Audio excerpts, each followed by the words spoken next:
YouTube, how you doing? This is Johnny coming back at you with another video on the 79 Camaro.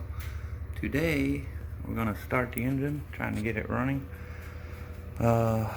It's been parked since 2004, has not ran since then, and we tried firing it up.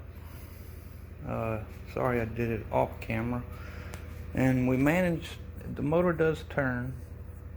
It acts like the timing chain has jumps, and the guy I bought it from says, from what he can remember, that yeah, the timing chain was going bad, and he said there may have been another problem with it. He don't recall, but he did have a brand new transmission rebuild kit in the trunk when I bought the car, so I'm thinking the tranny may be shot. You know, I may have to get it rebuilt or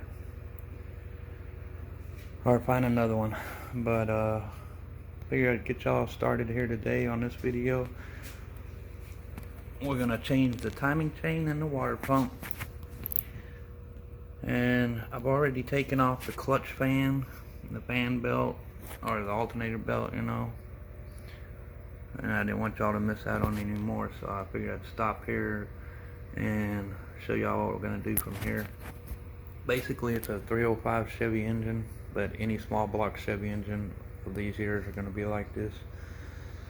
So for those of you who don't really know how to work on one, maybe this video will give y'all some tips.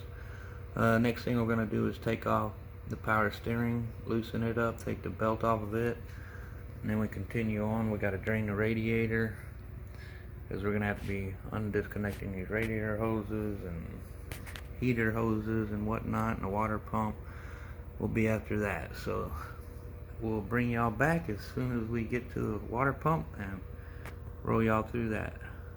Stay tuned.